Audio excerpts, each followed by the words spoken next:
بسم اللہ الرحمن الرحیم. محترم حضرات، الامین کوآپریٹو سوسائٹی اور سینٹر فار آبجیکٹو اسٹڈیز کی دعوت پر مولانا سید سلمان حسینی ندوی صاحب نے بنگلور میں سن 1995 میں سیرت النبی صلی اللہ علیہ وسلم کے عنوان پر جو 6 خطبات دیے تھے انہیں اہل بھٹکل کی ویب سائٹ bhatkalis.com میں پیش کیا جا رہا ہے. یہ خطبات urduaudio.com پر بھی دستیاب ہیں. سماعت فرمائیے مولانا سید سلمان حسینی ندوی صاحب کے خطاب حیات طیبہ کی ابتدائی 40 سال کا دوسرا حصہ. لہذا صورتحال ایسی تھی کہ لگتا تھا کہ پورا عراق حضرت ابراہیم کے مسلک توحید کو قبول کر لے گا اور ایک زبردست انقلاب نمرود کی چولہے ہلا دے گا. تو نمرود نے پھر اس کے علاوہ کوئی حل نہیں دیکھا کہ ان کو وطن سے بے وطن کیا جائے. اور ابراہیم علیہ الصلوۃ والسلام کو بھی اللہ کی طرف سے اشارہ دے دیا گیا کہ جو کام تمہارا تھا تم کر چکے، اب اس جگہ کو چھوڑ دو اور یہاں سے منتقل ہو جاؤ. ابراہیم علیہ الصلوۃ والسلام عراق سے شام تشریف لے گئے تھے. شام سے پھر ان کا سفر مصر کا ہوا تھا. مصر کے حاکم رقیون نے اپنی صاحبزادی حضرت حاجرہ سے حضرت ابراہیم کی شادی کی تھی. حضرت حاجرہ کا جہاں تک تعلق ہے یہ غلط شہرت ہو گئی ہے کہ وہ باندھی تھی اور حضرت ابراہیم کی خدمت میں پیش کی گئی تھی. تاریخ سے یہ بات ثابت ہے کہ حاکم مصر کا خاندان حضرت ابراہیم کے خاندان سے رشتے ناطے کا تعلق پہلے سے بھی رکھتا تھا. اور جب حضرت ابراہیم علیہ الصلوۃ والسلام مصر پہنچے ہیں تو حاکم مصر نے ان کی بڑی پذیرائی کی اور شاندار استقبال کیا اور پھر یہ مناسب سمجھا کہ رشتے مصاہرت کے ذریعے قدیم رشتوں کو تازہ کر دیا جائے اور حضرت حاجرہ کو ان کی خدمت میں پیش کیا گیا اور ان سے شادی کی گئی. لہذا حضرت حاجرہ کو لے کر مصر کی سرزمین سے شام ہوتے ہوئے اللہ تعالی کے حکم سے حجاز تشریف لائے. اور یہ اس وقت حضرت ابراہیم کی حجاز میں آمد ہوئی ہے جبکہ ان کے اکلوتے بیٹے حاجرہ کے بطن سے اسماعیل علیہ الصلوۃ والسلام پیدا ہو چکے تھے. ابراہیم علیہ الصلوۃ والسلام کا زمانہ 2160 قبل مسیح کا ہے. ان کی پیدائش 2160 قبل مسیح میں ہوئی ہے اور عمر حضرت ابراہیم کی 175 سال تھی. وفات حضرت ابراہیم کی 1985 قبل مسیح میں ہوئی. یعنی حضرت عیسیٰ علیہ الصلوۃ والسلام سے پہلے 2000 سال تقریباً بیت چکے. ابراہیم علیہ الصلوۃ والسلام یہ خیال کیا جاتا ہے کہ 2150 کے لگ بھگ مکہ مکرمہ کی سرزمین پر تشریف لائے اور اللہ کے حکم سے یہ بھی ایک آزمائشی حکم تھا. ابراہیم علیہ الصلوۃ والسلام کی آزمائش خدا تعالی کی طرف سے چند مرحلوں پر ہوئی اور اس کے بعد پھر نوازشیں بے شمار ہوئیں. آزمائشوں کا تذکرہ کرتے ہوئے اللہ تعالی نے فرمایا وَإِذِ ابْتَلَىٰ إِبْرَاهِيمَ رَبُّهُ بِكَلِمَاتٍ فَأَتَمَّهُنَّ. یاد کرو اس وقت کو جبکہ اللہ تعالی نے ابراہیم کو چند احکامات دے کر آزمایا تھا اور ابراہیم ان آزمائشوں میں پورے اترے تھے. تو اس پر اللہ تعالی نے فرمایا تھا کہ انی جاعلک للناس اماما. ابراہیم میں تمہیں پوری انسانیت کا پیشوا بنانے جا رہا ہوں، پوری انسانیت کی امامت تمہیں سونپی جائے گی. اور یہاں یہ نقطہ ذہن میں ملحوظ رہے کہ حضور پاک علیہ الصلوۃ والسلام کے جد امجد حضرت ابراہیم کو امام للناس بنایا گیا اور حضور کو رسول للناس بنایا گیا. سارے انسانوں کا امام حضرت ابراہیم اور سارے انسانوں کے پیغمبر حضرت محمد صلی اللہ علیہ وسلم. اور پھر حضرت ابراہیم ہی کی دعا کے نتیجے میں ان کی امامت کی نیابت اور وراثت حضرت محمد صلی اللہ علیہ وسلم کو مل گئی. تو آپ رسول للناس اور امام للناس دونوں بنا دیے گئے. جس وقت اللہ تعالی نے ابراہیم علیہ الصلوۃ والسلام کو امامت سونپی تھی اس وقت حضرت ابراہیم علیہ الصلوۃ والسلام نے بارگاہ الہی میں عرض کیا وَمِن ذُرِّيَّتِي اے اللہ یہ امامت اور پیشوائی میری اولاد میں بھی رہے گی؟ قال لا ينال عهد الظالمین، تو فرما دیا تھا کہ یہ ذمہ داری میں انہی لوگوں کو دوں گا جو عدل و انصاف پر قائم رہیں گے، جو غلط روش اختیار نہیں کریں گے۔ تو تمہاری اولاد میں اگر صحیح رخ پر لوگ چلیں گے تو یہ مقام انہیں ملے گا، اور اگر اب صحیح رخ سے تمہارے مسلک سے لوگ ہٹ جائیں گے تو وہ اس منصب سے محروم ہو جائیں گے۔ ابراہیم علیہ الصلوۃ والسلام مکہ مکرمہ کی سرزمین پر تشریف لائے۔ حضرت عیسیٰ علیہ الصلوۃ والسلام سے 2000 سال پہلے، اور اللہ کے حکم سے اپنی زوجہ محترمہ حضرت حاجرہ اور اکلوتے صاحبزادے حضرت اسماعیل کو مکہ مکرمہ کے اس مقام پر جو کعبہ مقدسہ کی بنیادوں کے قریب تھا بتا کر چلے گئے۔ حکم الہی کچھ اسی طرح تھا۔ ظاہر ہے کہ اکلوتے بیٹے سے جو محبت ہوتی ہے، جو بڑے طویل عرصے کے بعد پیدا ہوا ہے، جبکہ ابراہیم علیہ الصلوۃ والسلام بھی یہ سمجھتے تھے کہ شاید اب اولاد نہیں ہوگی، اس سے کیسی محبت ہوگی، لیکن اللہ تعالی کی طرف سے تو آزمائشیں اسی طرح کی تھی کہ حضرت ابراہیم علیہ الصلوۃ والسلام کی دوسری زوجہ محترمہ جن سے پہلے ہی شادی ہو چکی تھی حضرت سارہ علیہ السلام تھی، جن سے بعد میں حضرت اسحاق علیہ الصلوۃ والسلام پیدا ہوئے۔ یہ مکہ مکرمہ کی سرزمین ایک طویل عرصے کے بعد حاجرہ اور اسماعیل سے آباد ہوئی، اور قرآن پاک کے الفاظ میں یہ ایک ایسی سرزمین تھی جہاں پیداوار کا نام و نشان نہیں تھا۔ ربنا انی اسکنت من ذریتی بواد غیر ذی زرع عند بیتک المحرم، اے ہمارے پروردگار، میں نے اپنی اس اولاد کو اور اپنے اس چھوٹے سے گھرانے کو تیرے اس محترم گھر کے پاس بے آب و گیا وادی میں بسا دیا ہے۔ ربنا لیقیموا الصلاۃ، اللہ اس لیے میں نے بسایا ہے کہ نماز قائم کریں۔ ابراہیم علیہ الصلوۃ والسلام نے انہیں لا کر بسا دیا، اور پھر حضرت حاجرہ صابرہ اور شاکرہ اس فکر میں پڑ گئی کہ ابراہیم تو بحکم الہی چلے گئے اور بچہ بلک رہا ہے، اس کے پانی کا انتظام کہاں سے ہوگا، دودھ تو اسے چھاتی سے مل جائے گا۔ تو خداوند قدوس نے حضرت حاجرہ کی ایک کرامت دکھائی اور اپنا معجزہ دکھایا کہ روایات میں یہ ذکر آتا ہے کہ اسماعیل علیہ الصلوۃ والسلام جس جگہ پر پڑے ہوئے تھے اور ان کے پیروں کی رگڑ جہاں پر پڑ رہی تھی وہیں سے ایک چشمہ نمودار ہو گیا، جس چشمے کو زمزم کہا گیا، اور بس یہی وہ چشمہ تھا جو بعد میں چل کر ایک ایسا کنواں بن گیا جس نے پوری دنیا انسانیت کے مسلم بندوں کو سیراب کر رکھا ہے۔ یہاں سے مکہ مکرمہ کی اس نئی آبادی کا سلسلہ شروع ہوا، اور جب یہاں پانی کا چشمہ جاری ہو گیا اور زندگی کے انتظامات مہیا ہو گئے تو بنو جرہم نامی قبیلہ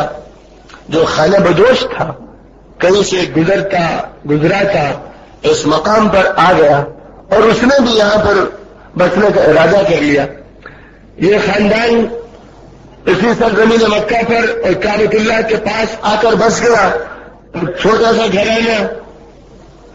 حاجرہ اور ان کے اکلوتے بیٹے کا تھا، اور ایک خاندان اور قبیلہ بنو جرہم کا تھا۔ سلسلہ یہاں سے شروع ہوا۔ ظاہر ہے کہ ابراہیم علیہ الصلوۃ والسلام وقتاً فوقتاً شام سے حجاز تشریف لاتے رہتے ہوں گے۔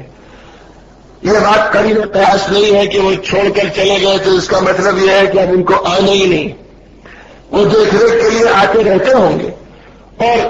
جو مشن اللہ نے ان کے حوالے کیا تھا توحید کا اور دعوت و تبلیغ کا، اس کی ذمہ داری کو بھی وہ عراق اور شام کی سرزمین میں، اور خاص طور پر شام کی سرزمین میں نبھا رہے تھے اور لوگوں کے سامنے اس دعوت حق کو پیش فرما رہے تھے۔ ابراہیم علیہ الصلوۃ والسلام پھر ایک عرصے کے بعد اس مقصد سے تشریف لائے کہ اب یہاں پر کچھ قیام کیا جائے گا۔ قرآن پاک کے الفاظ میں یہ بات ارشاد فرمائی گئی ہے کہ اس وقت اسماعیل علیہ السلام کی اتنی عمر ہو گئی تھی کہ وہ دوڑتے بھاگتے تھے، اور الفاظ قرآنی فلما بلغ معه السعي، جب ابراہیم ایسے ہو گئے کہ اب وہ دوڑ بھاگ کر سکتے تھے اور زندگی کی ضروریات کو انجام دے سکتے تھے اور اپنے والد کا ساتھ دے سکتے تھے، جب اتنے بڑے ہو گئے، ہو سکتا ہے 6 سال کی عمر ہو، 7 سال کی عمر ہو، یا لگ بھگ ایسی عمر ہو، تو اس وقت ابراہیم علیہ السلام نے سفر حجاز میں اور مکہ مکرمہ کے قیام میں یہ خواب دیکھنا شروع کیا کہ میں بیٹے کی گردن پہ چھری پھیر رہا ہوں۔ یہ پھر ایک آزمائش، ایک مرتبہ خواب دیکھا، دوسری مرتبہ خواب دیکھا، تیسری مرتبہ خواب دیکھا، اور دل میں یہ تو یقین تھا ہی کہ خواب جھوٹا نہیں ہے، لیکن وہ چاہتے تھے کہ مزید تاکید ہو جائے، اتنی بڑی بات کہی جا رہی ہے، یہاں تک کہ دل میں پوری طرح انشراح ہو گیا اور صاف ضمیر نے کہا اور دل نے کہا کہ یہ حکم الہی ہے۔ بس اس کے بعد پھر انہوں نے اپنے صاحبزادے سے فرمایا انی ارا انی اذبحک فانظر ماذا ترى، بیٹے میں یہ دیکھ رہا ہوں خواب میں کہ میں تمہیں ذبح کر رہا ہوں، بتاؤ تم کیا سوچتے ہو؟ قال يا أبت افعل ما تؤمر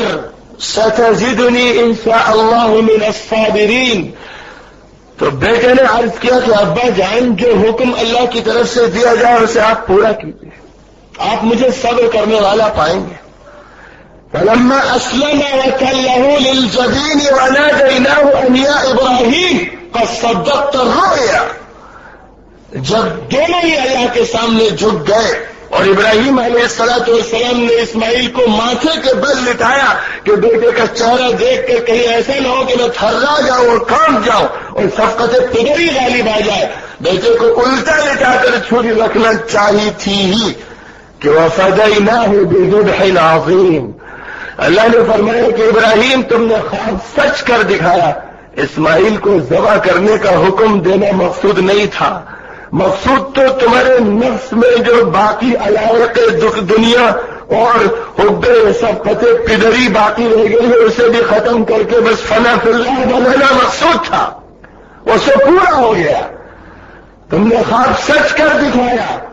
اور فرمایا کہ وَفَدَيْنَاهُ بِذِبْحٍ عَظِيمٍ، ایک عظیم قربانی کو ہم نے اسماعیل کا فدیہ بنا دیا۔ وہ عظیم قربانی دمبے کی تھی یا کس چیز کی تھی، بہرحال جبرائیل امین ایک قربانی لائے، چشمے زدل میں یہ عمل ہو گیا، اور حضرت ابراہیم کو یہ پتہ بھی نہ چل سکا کہ چھری کس کی گردن پہ چلی کہ خدا تعالی نے چشمے زدل میں اسماعیل کو وہاں سے اٹھوا دیا، گویا ابراہیم علیہ السلام نے اکلوتے بیٹے کی گردن پہ چھری پھیر ہی دی۔ یہاں سے اس خاندان والا صفات کی تاریخ کا ایک اہم ترین باب شروع ہوتا ہے، یہ ہے وہ اسماعیل علیہ السلام جن کی تعریف کے گن صرف قرآن میں نہیں گائے گئے ہیں، بائبل بھی ان کی تعریف سے پر ہے۔ اگرچہ یہودی اور عیسائی حضرت اسماعیل علیہ السلام کی تعریف کے بارے میں بڑے بخیل واقع ہوئے، اور کتنے ایسے بھی نا ہنجار اور نا اخشناس یہودی اور عیسائی مصنف ہیں جنہوں نے حضرت اسماعیل علیہ السلام کی شبیہ کو داغدار بنانے کی کوشش کی ہے، لیکن جسے اللہ رکھے اسے کون چکھے۔ اللہ تعالی نے بائبل کو جس میں بے شمار تعریفات کی گئی ہے اس حد تک محفوظ رکھا کہ حضرت اسماعیل علیہ السلام کے بارے میں جو حمد و ستائش کے کلمات ہیں وہ کچھ نہ کچھ اس میں محفوظ رہ جائے، اور یہودی اور عیسائی دنیا اس کا انکار نہ کر سکے کہ اسماعیل اسحاق کے نہ صرف یہ کہ بھائی تھے بلکہ رتبے اور مرتبے میں ان سے کسی طرح کمتر نہیں تھے بلکہ ان سے بڑھ کر تھے، اور خدا تعالی نے قربانی کے لیے انہی کو منتخب فرمایا تھا، اور وہی تھے جو ذبیح اللہ تھے۔ اسماعیل علیہ السلام کے بارے میں بائبل میں مختلف مقامات پر توصیفی الفاظ بیان کیے گئے ہیں. مثلا بائبل کے باب پیدائش میں 21 اور 18 نمبر کی آیات میں یہ بیان فرمایا گیا ہے، اسماعیل کے حق میں نے تیری دعا سن لی، دیکھ میں اسے برکت دوں گا اور اسے برومند کروں گا اور اسے بہت بڑھاؤں گا. ایک اور جگہ یہ فرمایا گیا، میں اس کو ایک بڑی قوم بناؤں گا. اور کتاب پیدائش کا مطالعہ بائبل میں کیجئے تو حضرت اسماعیل اور حضرت اسحاق کے سلسلے میں 10 سے اوپر ایسی آیتیں موجود ہیں جن سے ان کی برابری اور ان کی یکساں حیثیت کا اندازہ ہوتا ہے. حضرت اسماعیل علیہ السلام کی پیدائش 2074 کی ہے اور وفات 1937 کی ہے. توریت میں ان کی عمر 137 سال بتائی گئی ہے اور ان کے 12 فرزندوں کا نام توریت میں تفصیل کے ساتھ موجود ہے. کتاب پیدائش میں آیت نمبر 12 میں یہ بات فرمائی گئی ہے کہ یہ 12 فرزند اپنی امتوں کے 12 رئیس تھے. حضرت اسماعیل علیہ السلام کی اولاد میں قیدار نامی فرزند سب سے زیادہ شہرت یافتہ ہے اور وہی فرزند ارجمند ہے جنہوں نے مکہ مکرمہ کی سرزمین کو اختیار کیا اور اس کی تولیت کا حق ادا کیا. تورات میں ان کا ذکر بڑی عظمت کے ساتھ مختلف مقامات پر آیا ہے. کتاب یشعیاء اور کتاب یرمیاء اور کتاب زبور کے ابواب کا مطالعہ کیا جائے جس سے یہ بات معلوم ہوتی ہے کہ قیدار بڑی عظمت والے اور باوقار انسان تھے. قیدار کی اولاد میں 37ویں پشت میں عدنان اول نہایت اولو العزم شخص گزرے ہیں. ان کے چھوٹے بھائی ات نامی تھے جنہوں نے یمن میں ایک سلطنت قائم کی تھی. عدنان کی وفات کے بعد ان کے نانیالی رشتے دار بنو جرہم کا مکہ مکرمہ پر غلبہ ہو گیا تھا. بنو جرہم نے 207 عیسوی میں بنو اسماعیل کو مکہ مکرمہ کی سرزمین سے اختلاف عقیدہ و مسلک کی بنیاد پر نکال دیا تھا. لیکن قصی نے جو عدنان دوم کی 16ویں پشت میں ہے مکے پر دوبارہ قبضہ حاصل کیا اور 440 عیسوی میں انہوں نے مکہ مکرمہ کی پوری آبادی کو نمائندگی دیتے ہوئے ایک مشترکہ حکومت کی بنا رکھی اور پھر رفادہ، سقایا، حجابہ، قیادہ یعنی مہمانوں کی میزبانی، زمزم کے پانی پلانے کی خدمت، کعبے کی کلید برداری اور عساکر اور لشکروں کی قیادت کی ذمہ داریاں طے کی اور لواء نامی جھنڈا قومی نشان کے طور پر مقرر کیا گیا اور ایک قومی مجلس بھی دارالندوہ کے نام سے قائم کی گئی. قصی کی جو شخصیت ہے وہ خاندان قریش میں بڑی اہمیت کی حامل ہے. ان کے اوپر کے نسب نامے کی جو کڑیاں ہیں سیرت کے ایک طالب علم کو ان سے بھی واقف ہونا چاہیے. وہ اس ترتیب سے ہیں: قصی ابن کلاب ابن مرہ ابن کعب ابن لؤی ابن غالب ابن فہر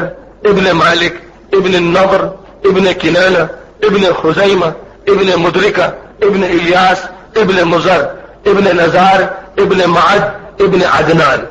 اور عدنان تک سلسلہ نسب صحیح سندوں سے ثابت ہے. عدنان سے اوپر کا سلسلہ نسب صحیح سندوں سے ثابت نہیں. عام تاریخ کا جو اصول ہے کہ ایک صدی میں عام طور پر 3 پشتیں ہوتی ہیں. اگر اس اصول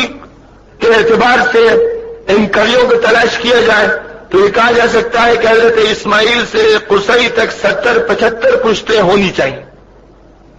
قصی سے حضرت محمد صلی اللہ علیہ وسلم تک تقریباً 130 سال میں 4 پشتیں ہوتی ہیں. اور جب 130 سال میں قطعی سند کے ساتھ یہ بات معلوم ہے کہ 4 پشتیں بن رہی ہیں تو اس سے پتہ چلتا ہے کہ ایک صدی میں لگ بھگ 3 پشتوں کا اندازہ عام طور پر لگایا جا سکتا ہے. قصی کے بعد ان کے فرزند عبد مناف کے ہاتھ میں قیادت آئی. ان کے بعد ان کے فرزند ہاشم کے ہاتھ میں، پھر ان کے فرزند عبد المطلب کو سرداری حاصل ہوئی، اور عبد المطلب کا اصل نام شیبہ ہے۔ مطلب اصل میں ان کے چچا تھے، چونکہ عبد المطلب یتیم تھے اور چچا نے ان کی کفالت کی تھی، اور چچا کے ساتھ اس طرح رہتے تھے جیسے خادم رہتا ہے، اس لیے عبد المطلب ان کا نام پڑ گیا، ورنہ اصلاً ان کا نام شیبہ ہے۔ عبد المطلب کی پیدائش 497 میں ہوئی اور 82 سال کی عمر میں 581 میں ان کا انتقال ہوا۔ اس وقت حضور صلی اللہ علیہ وسلم کی عمر شریف 8 سال کی تھی۔ عبد المطلب کے 10 فرزند تھے، اور سیرت ابن ہشام میں ان کے نام اس طرح بیان کیے گئے ہیں: حمزہ، عباس، ابو طالب، ابو لہب، زبیر، مقوم، درار، مغیرہ، عبداللہ، حارث۔ ابن اسیر نے مندرجہ ذیل اضافہ کیا ہے: عبد الکعبہ، قسم، الغیداق۔ ابن قیم کا یہ بیان ہے کہ ان کا نام مصعب یا نوفل تھا۔ ان کا کہنا ہے کہ ایک روایت میں ایک اور لڑکے کا بھی تذکرہ ملتا ہے جس کا نام العوام ہے۔ عبد المطلب کی صاحبزادیاں مندرجہ ذیل تھیں: صفیہ، ام حکیم، عاتکہ، امیمہ، عروہ، برہ۔ اور حضور صلی اللہ علیہ وسلم کے چچاؤں میں سب سے بڑے حارث تھے اور سب سے چھوٹے حضرت عباس۔ عبد الکعبہ، زرار اور قسم کا بچپن میں انتقال ہو گیا تھا۔ آپ کے صرف 2 چچاؤں نے اسلام قبول کیا، حمزہ اور عباس نے۔ آپ کی حقیقی دادی عبد المطلب کی زوجہ محترمہ فاطمہ بنت عمرو ابن عائس تھی۔ ان سے ابو طالب، عبداللہ، زبیر اور عبد الکعبہ پیدا ہوئے، اور لڑکیوں میں ام حکیم، عاتکہ، برہ، امیمہ اور عروہ پیدا ہوئی۔ دوسری زوجہ حالہ بنت احیب سے حمزہ، مقوم، مغیرہ اور صفیہ ہیں۔ تیسری زوجہ نتیلہ بنت جناب سے عباس اور درار پیدا ہوئے، اور چوتھی زوجہ صفیہ بنت جندب سے حارث اور قسم ہے۔ پانچویں زوجہ لبنہ بنت حاجر سے ابو لہب تھے، اور چھٹی زوجہ ممنعہ بنت عمرو سے نوفل پیدا ہوئے۔ حضور صلی اللہ علیہ وسلم کی پھوپھیوں میں سے حضرت صفیہ مسلمان ہوئی۔ عروہ اور عاتکہ کے اسلام کے بارے میں اختلاف ہے۔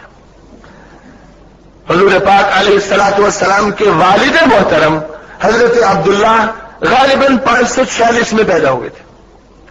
ان کے ساتھ حضور صلی اللہ علیہ وسلم کی پھوپھی ام حکیم جڑواں پیدا ہوئی تھی۔ 570 عیسوی میں حضرت عبداللہ کا انتقال اس وقت ہوا جبکہ حضور پاک علیہ الصلوۃ والسلام ماں کے پیٹ میں تھے۔ انتقال سے پہلے حضرت عبداللہ اپنے نانیال مدینہ گئے ہوئے تھے، اور مدینہ منورہ میں ان کا انتقال ہوا اور وہیں ان کی تدفین عمل میں آئی۔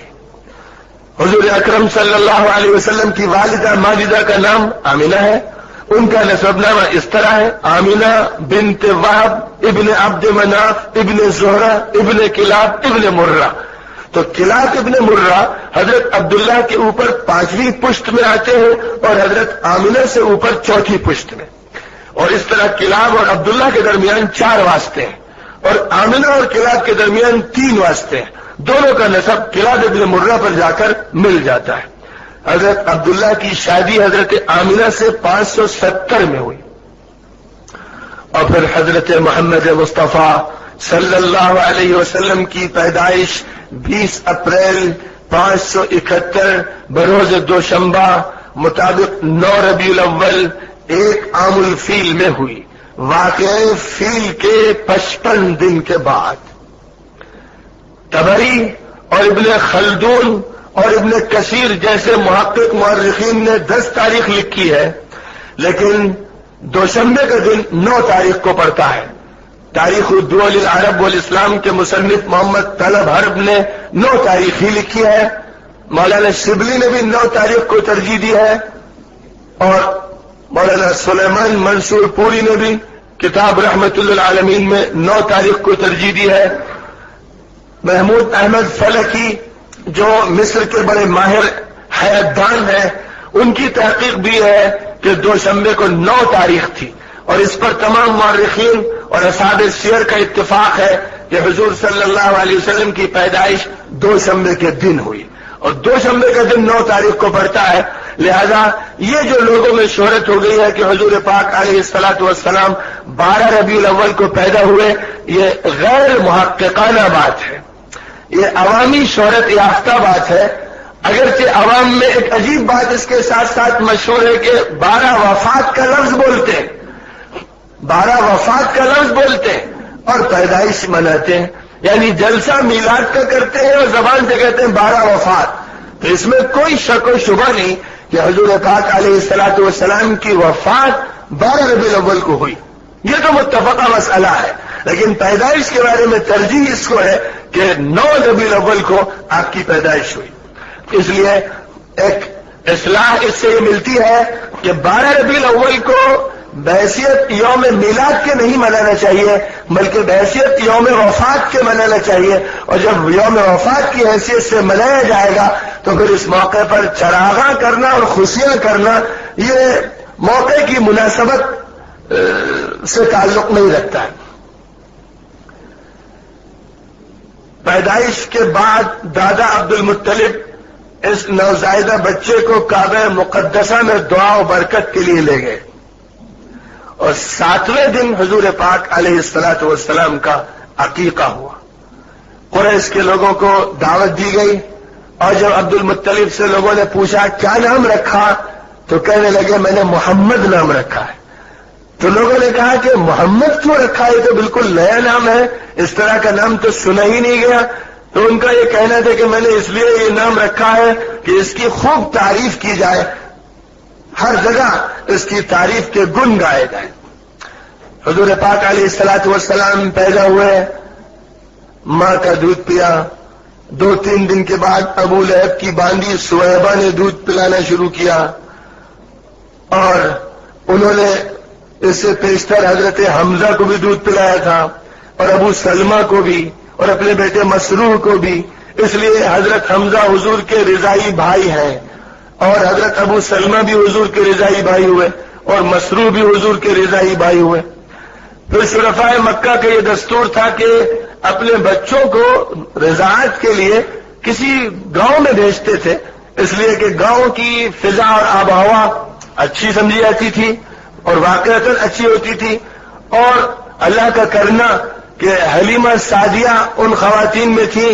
جو مکہ مکرمہ میں اس لیے آئی تھیں کہ کوئی بچہ مل جائے جس کو لے کر میں بھی جاؤں اور اس طرح مجھے بھی کچھ اجرت مل جائے. اور اللہ تعالیٰ کی طرف سے کاتب تقدیر بیٹھا لکھنے کے لیے تیار تھا کہ حلیمہ سعدیہ کی گود میں محمد صلی اللہ علیہ وسلم کو دیا جائے گا اور حلیمہ کو پھر دنیا کی اجرت ہی نہیں بلکہ آخرت کا عظیم ترین ثواب بھی دیا جائے گا اور دولت اسلام سے بھی ان کو نوازا جائے گا. حلیمہ سعدیہ کے سپرد حضور پاک علیہ الصلوۃ والسلام کر دیے گئے اور پھر حلیمہ سعدیہ کے پاس 2 سال اس طرح رہے کہ ہر 6 ماہ پر وہ حضور پاک علیہ الصلوۃ والسلام کو حضرت آمنہ کے پاس لے آیا کرتی تھی اور آمنہ اور دیگر گھر کی خواتین بچے کو دیکھ لیتی تھی، پیار کر لیتی تھی اور اس کے بعد حلیمہ پھر بچے کو ساتھ لے جاتی تھی. اور چونکہ مکہ مکرمہ کی آب و ہوا اس وقت بہتر نہیں تھی اور 2 سال کے بعد ایک وبا بھی پھیل گئی تھی جس کی وجہ سے حضرت آمنہ نے پھر یہ کہا حلیمہ سعدیہ سے کہ ابھی بچے کو لے جاؤ. تو پھر وہ لے گئی اور 4 سال کا عرصہ حلیمہ سعدیہ کے ہاں حضور پاک علیہ الصلوۃ والسلام کا گزرا. یہی وہ عرصہ ہے جس میں شق صدر کا واقعہ بھی پیش آیا ہے کہ حضور حضرت حلیمہ کے بچوں کے ساتھ کھیل رہے تھے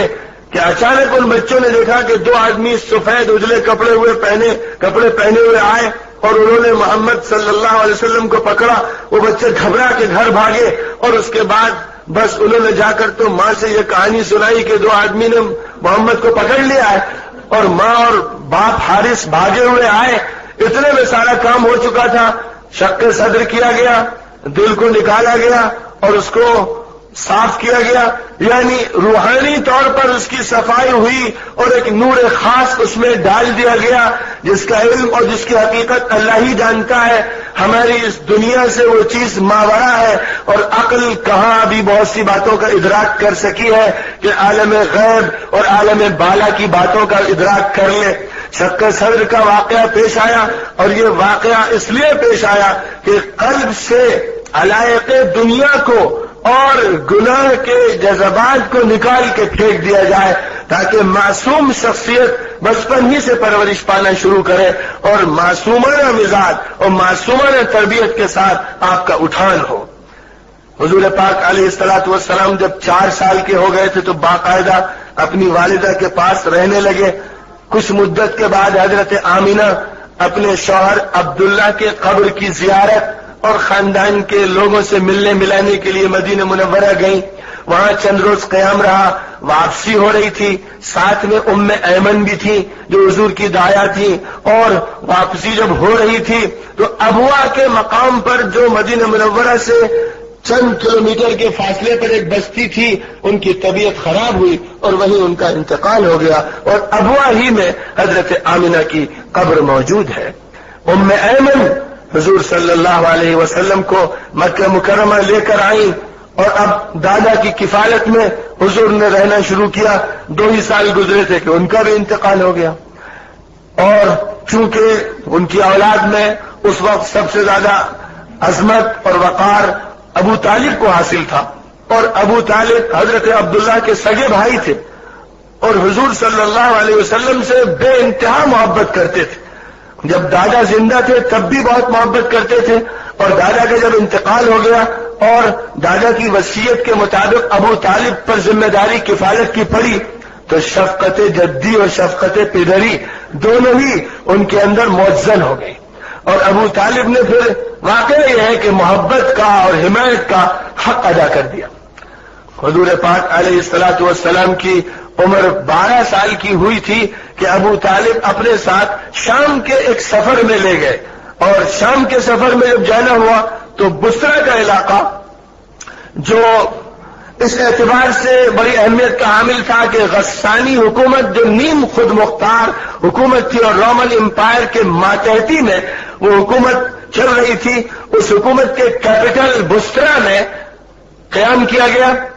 بصرہ کے اس کیپٹل میں ایک کلیسا کے پادری نے، جس کا نام بحیرہ بیان کیا گیا ہے سیرت کی کتابوں میں، حضور صلی اللہ علیہ وسلم کو دیکھ کر اپنی کتابوں میں بیان کردہ علامات اور نشانیوں کے نتیجے میں فوراً پاڑ لیا کہ یہ ہونے والے نبی ہیں۔ آپ کے چہرے کو دیکھ کر، آپ کے انداز کو دیکھ کر، آپ کی رفتار و گفتار کو دیکھ کر اس پادری کو فوراً یہ بات سمجھ میں آ گئی کہ یہ ہونے والے نبی ہیں، اور جن کا تذکرہ ہماری کتابوں میں آیا ہے کہ ایک نبی آئے گا۔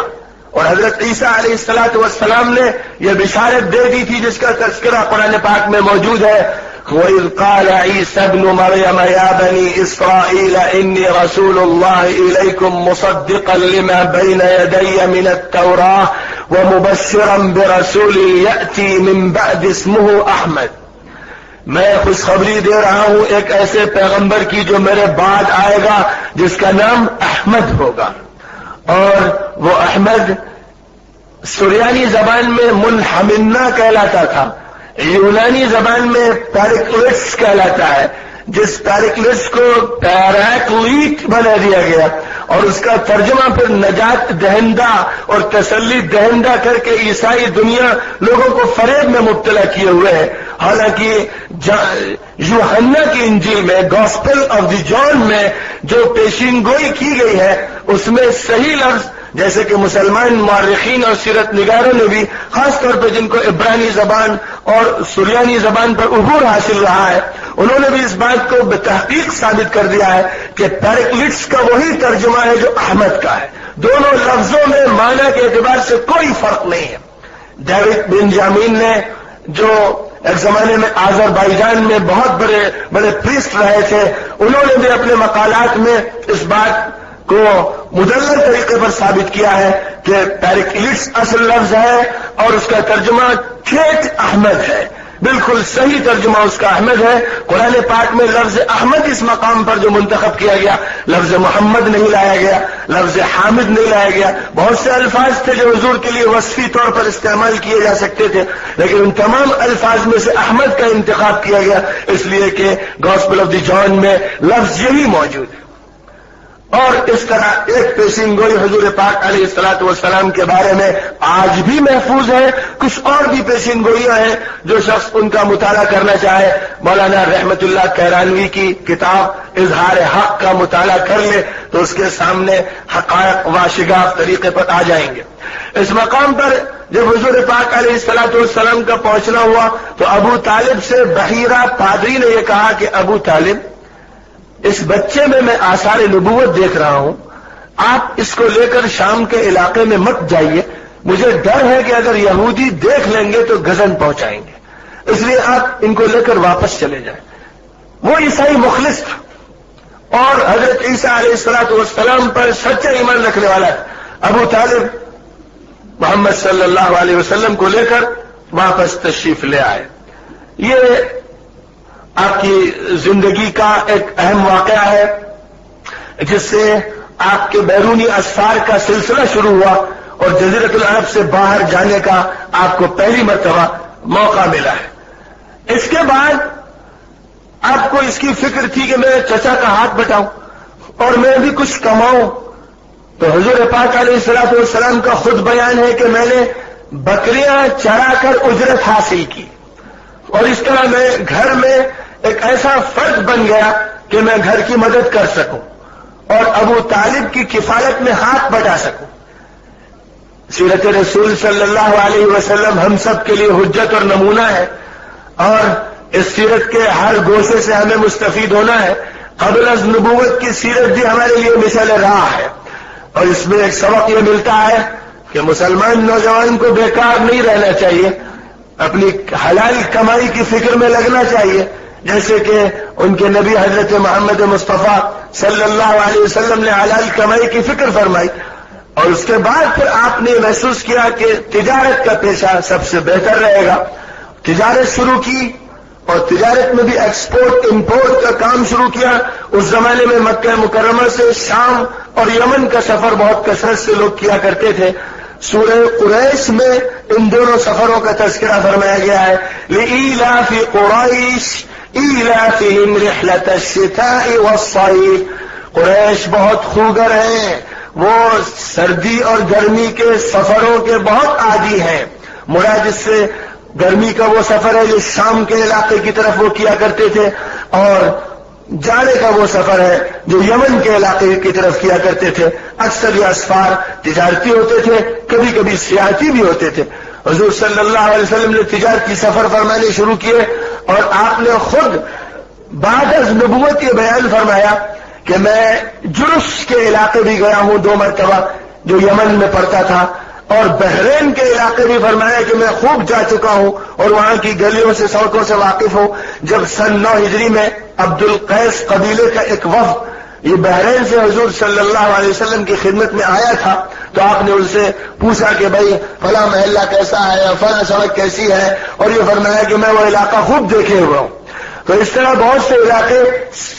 تجارتی اسفار میں دیکھنے کا آپ کو موقع ملتا رہا. یہاں تک کہ حضرت خدیجہ رضی اللہ تعالی عنہا نے جب آپ کی یہ شہرت سنی کہ آپ تجارتی اسفار فرماتے ہیں اور دیانت دارانہ اور امانت دارانہ تجارت میں آپ اتنے ممتاز ہیں کہ پوری قوم آپ کی امانت داری اور دیانت داری پر متفق ہے اور آپ کی تجارت ایسی صاف ستھری ہوتی ہے کہ اس میں ایک پائی بھی حرام کی پھٹکنے نہیں پاتی ہے، حلال تجارت کرتے ہیں اور پھر اس میں بہت کامیاب ہے. تو حضرت خدیجہ مکہ مکرمہ کی سرزمین پر ایک ایسی عاقل اور متقی اور پارسا خاتون تھی کہ ان کی بھی نظیر مکہ مکرمہ کی سرزمین پر موجود نہیں تھی،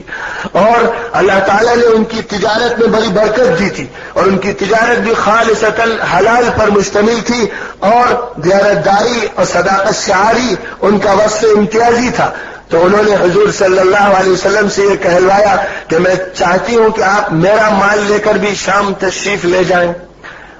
بعض روایات سے معلوم ہوتا ہے کہ مکہ مکرمہ کے تمام لوگوں کا جتنا مال شام جاتا تھا تنہا حضرت خدیجہ کا اتنا مال اونٹوں پہ لد کے جاتا تھا. ہماری خواتین کے لیے اس میں بڑا پیام ہے کہ وہ بھی تجارت میں بڑا حصہ لے سکتی ہیں اور مردوں کے ذریعے بھی بہت سا کام وہ تجارتی کر سکتی ہیں اور انہیں بھی صاحب ہنر بننا چاہیے اور تجارت کے مشغلے میں بھی جہاں تک ہو سکے مشغول ہونا چاہیے، پوری عفت کے ساتھ اور پارسائی کے ساتھ اور طہارت کے ساتھ اور دیانتداری کے ساتھ۔ حضور پاک علیہ الصلوۃ والسلام 24 سال کے تقریباً تھے جبکہ حضرت خدیجہ نے انہیں شام کے سفر پر بھیجا اور اپنے غلام میسرہ کو ساتھ بھیجا غالباً واچ کرنے کے لیے کہ وہ دیکھیں کہ محمد صلی اللہ علیہ وسلم کے معاملات کیسے ہوتے ہیں، لین دین کیسا ہے، اخلاق کیسے ہیں۔ بہرحال آپ شام کے سفر پہ تشریف لے گئے اور آپ نے تجارت فرمائی اور زبردست کامیابی حاصل ہوئی، بہت نفع آپ کو ملا۔ اور میسرہ نے یہ دیکھا کہ آپ کی زندگی اتنی عالی ہے اور اخلاق اتنے بلند ہے اور معاملات اتنے کھڑے اور صاف ہے کہ واقعتاً دنیا میں کوئی نظیر آپ کی نہیں ہے۔ میسرہ جب واپس آئے تو انہوں نے حضرت خدیجہ رضی اللہ تعالی عنہ سے ساری بات بیان کر دی کہ میں نے آپ کو جس طرح دیکھا ہے میری نگاہ میں آپ کا کوئی مثل نہیں۔ تو بس حضرت خدیجہ رضی اللہ تعالی عنہ جن کی شادی حضور پاک علیہ الصلوۃ والسلام سے پہلے 2 اور شخصوں سے ہو چکی تھی اور پھر اس کے بعد ان کا انتقال ہو چکا تھا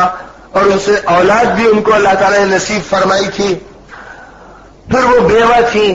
اور اب چاہتی تھی کہ کوئی صالح نوجوان ملے، کوئی صالح فرد مل جائے، میں اسے شادی کا پیام دے دوں۔ اور عربوں میں رسمیات تھی نہیں، صداقت ان کا وصف تھا اور سادگی کے ساتھ خواتین بھی یہ کہہ دیتی تھی کہ میں فلاں سے شادی کرنا چاہتی ہوں۔ آج کے معاشرے میں اتنی پیچیدگیاں پیدا کر دی گئی ہیں کہ ایک طرف تو بے شرمی اور بے حیائی کے بے شمار مظاہرے ہوتے ہیں اور ایک طرف عفت اور پارسائی کے طریقے پر شادی کا پیام دینے میں بے جا ہچکچاہٹ محسوس کی جاتی ہے۔ حضرت خدیجہ رضی اللہ تعالی عنہ نے اپنے ایک قاصد بھیج کر حضور کو پیام کہلوایا اور اسی کے ساتھ ساتھ خود بھی آپ سے یہ براہ راست عرض کیا کہ انی قد رغبت فیک لحسن خلقک وصدق حدیثک،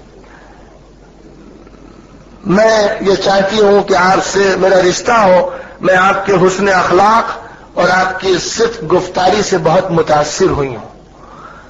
یہ پیام تھا حضرت خدیجہ رضی اللہ تعالی عنہ کا، اور خیال رہے کہ حضور پاک علیہ الصلوۃ والسلام کی عمر اس وقت 25 سال کی تھی اور حضرت خدیجہ کی عمر 40 سال کی تھی۔ اللہ تعالیٰ نے حضرت خدیجہ میں بہت سی خوبیاں جمع فرما دی تھی، حسن ظاہر بھی اور حسن باطن بھی، اور اس کے ساتھ ساتھ خوشحالی بھی اور عفت اور تقویٰ بھی۔ حضور پاک علیہ الصلوۃ والسلام نے اپنے محترم چچا ابو طالب سے یہ عرض کیا کہ خدیجہ کا اس طرح کا پیام آیا ہے، تو ابو طالب نے کہا کہ بہت اچھا ہے، بہت اچھا پیام ہے، اور اس کے بعد اس کی قبولیت کا اظہار کر دیا اور پھر خود شرفائے مکہ کو لے کر حضرت خدیجہ کے گھر پہنچے اور نکاح پڑھایا۔ اور نکاح جب انہوں نے پڑھایا تو اس میں اپنے خاندان کی عظمت کا بھی تذکرہ کیا اور حضور پاک علیہ الصلوۃ والسلام کی سیرت کا بھی تذکرہ کیا اور اس کا بھی اظہار کیا کہ محمد کے ہم پلہ کوئی نہیں، اور اس کے بعد اپنی طرف سے اپنے مال میں سے 20 اونٹ مہر مقرر کیا۔ اس مجلس میں ورقہ ابن نوفل بھی آئے تھے جو حضرت خدیجہ کے چچازاد بھائی ہوتے تھے اور عیسائی ہو گئے تھے، بڑے بزرگ تھے، بڑے اللہ والے تھے اور تورات پڑھ کے وہ لوگوں کو سناتے تھے،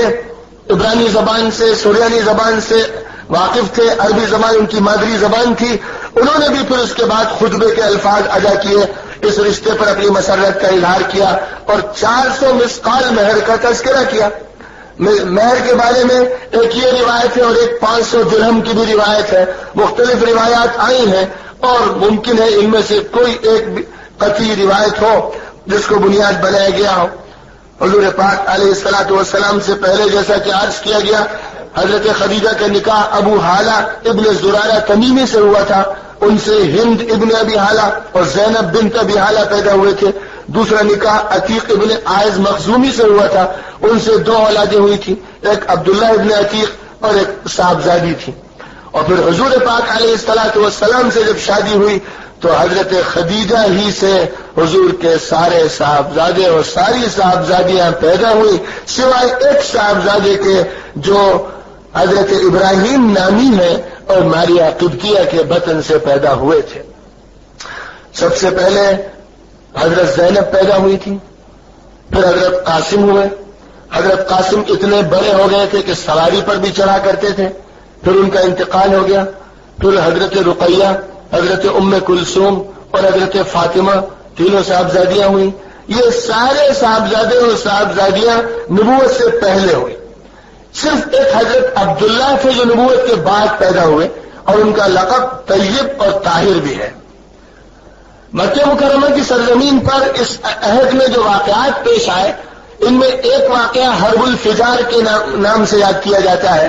کہ ایک جنگ قریش میں اور قبیلہ قیس میں چھڑی تھی جس میں قریش برسر حق تھے۔ اس جنگ میں حضور پاک علیہ الصلوۃ والسلام نے بھی شرکت فرمائی، لیکن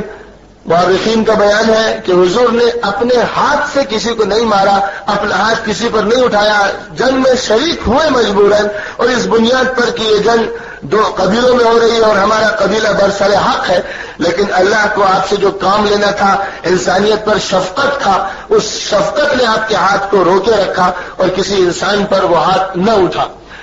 ایک اور واقعہ جو بہت اہم ہے اور آج کے دور میں اس واقعے کو نمونہ عمل بنانا چاہیے، وہ یہ کہ جنگوں سے سارا عرب زار و نزار تھا اور چولہے ہل گئی تھی اور خاندان تباہ ہوئے چلے جا رہے تھے۔ حضور پاک علیہ الصلوۃ والسلام کا نکاح ہو چکا تھا، تجارت آپ کا پیشہ تھا اور مکہ مکرمہ میں آپ اپنی زندگی کے شب و روز گزار رہے تھے کہ انہیں ایام میں یہ بات اٹھائی گئی چند قبائل کی طرف سے کہ جنگ بندی کا ایک بھرپور معاہدہ کیا جائے اور یہ طے کیا جائے کہ اب مکے کی سرزمین پر ظلم نہیں ہونے دیا جائے گا اور اب مظلوم کی دادرسی کی جائے گی اور ظالم کا ہاتھ پکڑا جائے گا۔ کب تک کہ ہم دیکھتے رہیں گے کہ سرزمین پر ظلم ہوتا رہے اور ظالم مظلوم کو تڑپاتا رہے، یہ گوارا نہیں کیا جائے گا۔ چونکہ اس معاہدے میں فضیل ابن حارث اور فضیل ابن وداع اور مفضل نامی افراد پیش تھے، اس لیے اس معاہدے کا نام حلف الفضول رکھا گیا۔ حلف الفضول یعنی وہ معاہدہ، وہ پیکٹ جس میں فضل نامی لوگ شریک رہے ہیں۔ کئی خاندان کے لوگ اس میں شریک ہوئے تھے اور حضور پاک علیہ الصلوۃ والسلام نے اس میں پرزور شرکت فرمائی۔ جب اللہ نے آپ کو نبی بنا دیا تھا تو اس زمانے میں بھی آپ یہ فرمایا کرتے تھے کہ آج بھی اگر کوئی ظلم کے خلاف آواز اٹھانے کے لیے اور مظلوم کی مدد کے لیے کوئی معاہدہ کرے تو میں اس پر لبیک کہنے کے لیے تیار ہوں، میں سب سے پہلے اس معاہدے میں شریک ہونے کے لیے تیار ہوں۔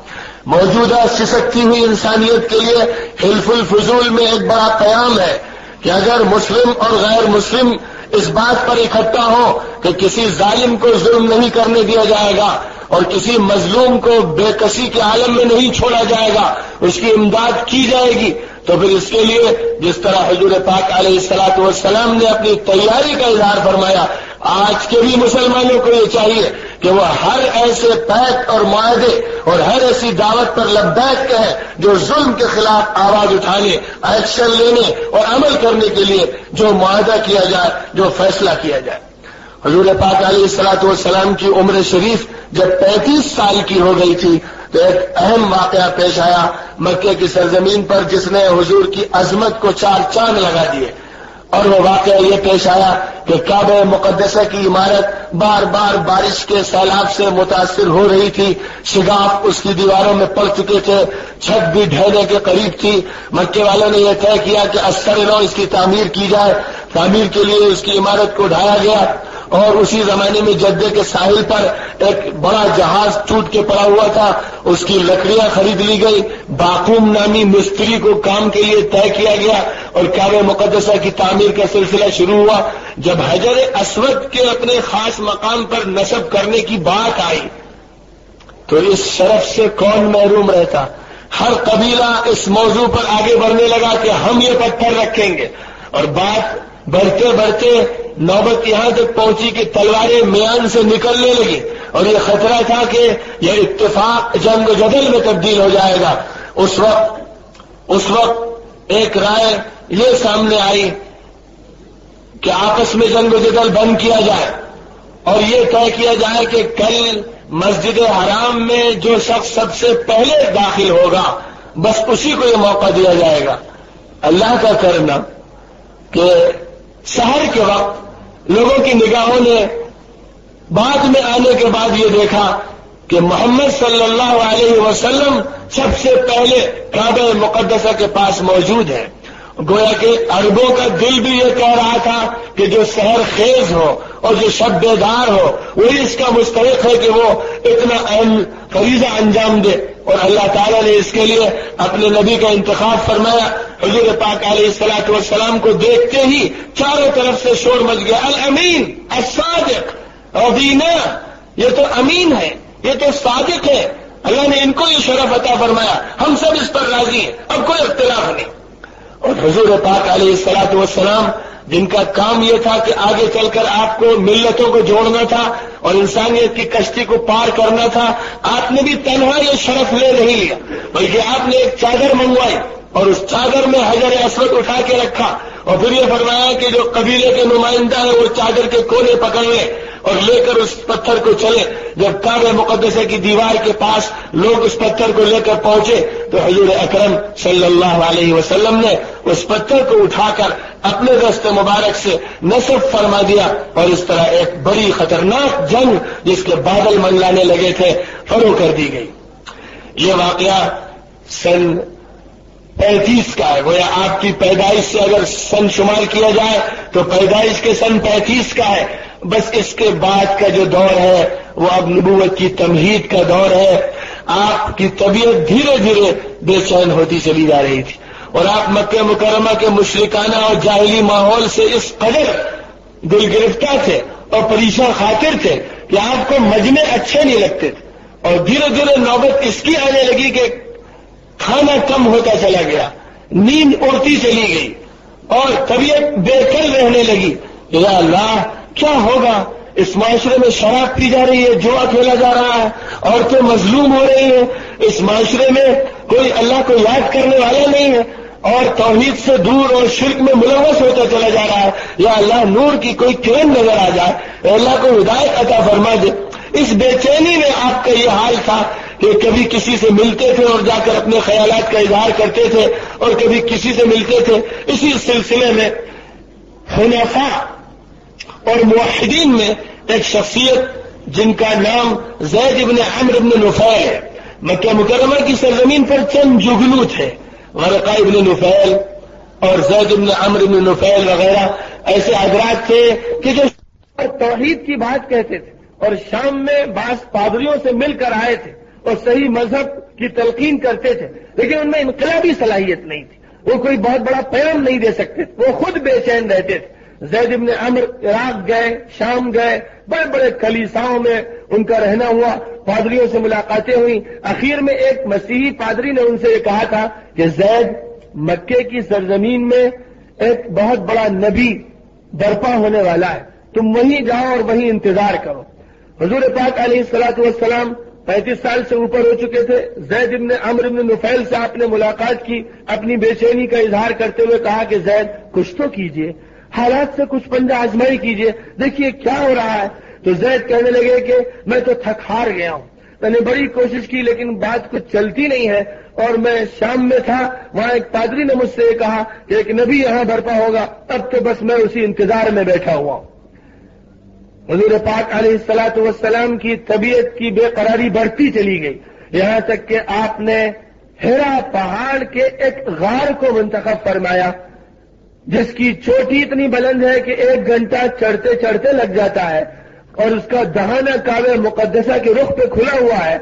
آپ وہاں خلوت گزینی کے لیے تشریف لے جانے لگے، اپنے ساتھ ستو لے لیتے، کبھی جو کی روٹی لے لیتے، کھجور لے لیتے، پانی کا مشکیزہ لے لیتے، اور اس کے بعد اس غار میں جاتے اور کئی رات وہاں جا کر گزارتے، بے چینی اور تڑپ میں، اور اللہ سے لو لگاتے کہ اللہ ہدایت کے فیصلے فرما دے۔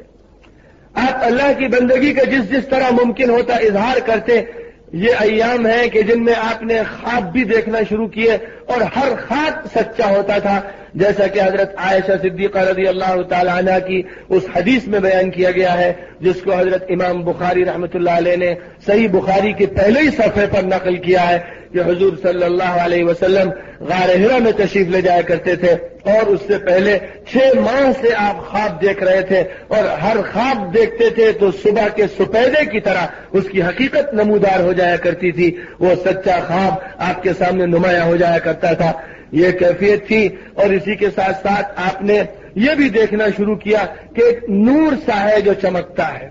اور وہ نور آپ کو جب نظر آتا تھا تو طبیعت آپ کی بڑی مسرور و محظوظ ہوتی تھی، اور چاہتے تھے کہ اسی نور کی معیت حاصل رہے۔ یہ ایک کیفیت نورانی تھی، اور دوسری طرف ایک بے قراری تھی جو آپ کے اوپر غالب تھی، اور اسی بے قراری کے عالم میں غار حرا میں جا کر بیٹھا کرتے تھے، یہاں تک کہ اللہ تعالی نے نبوت کے لیے آپ کا انتخاب فرمایا۔ تو بات شروع کی گئی تھی حضرت ابراہیم علیہ السلام سے، اور اب ہم پہنچے ہیں حضور پاک علیہ السلام کی 40 سالہ اس زندگی اور اس پہلے مرحلے کے اختتام تک۔ اور اس پہلے مرحلے کا جو ہی اختتام ہوتا ہے ویسے ہی نبوت کے مرحلے کا آغاز ہو جاتا ہے، اور رسالت کا سورج طلوع ہو جاتا ہے۔ اس کے لیے کہ سورج جب رسالت کا طلوع ہوا تو اپنے ساتھ کیسی کیسی کرنیں لایا، اور اس سے انسانیت کو کیا کچھ ملا، اور پھر اس کے بعد آپ کے شب و روز مکہ مکرمہ کی سرزمین پر 13 سال کے عرصے میں کس طرح گزرے، اس کے لیے آپ ایک دن کا اور انتظار کریں۔ انشاءاللہ کل پھر ملاقات ہوگی۔ آج آپ کا وقت بہت لے لیا گیا، جلسہ بھی تاخیر سے شروع ہوا، ہم امید کرتے ہیں کہ کل وقت پر جلسہ بھی شروع ہو جائے گا، اور وقت پر انشاءاللہ بات بھی ختم ہوگی۔ دیر کی وجہ سے جو آپ کو تکلیف ہوئی ہو اسے معاف فرمائے۔ وآخر دعوانا ان الحمدللہ رب العالمین۔ نادر آڈیو تقاریر اور کلام شاعر بزبان شاعر کے 2 منفرد سلسلے، نداء الاسلام کیسٹ سیریز اور کاروان سخن کیسٹ سیریز، ترتیب و پیشکش عبد المتین منیری، دار المعارف امین الدین روڈ، منیر آباد، بھٹکل، کے پن کوڈ نمبر 581320 انڈیا۔ ای میل کا پتہ بازگشت@bhatkalis.com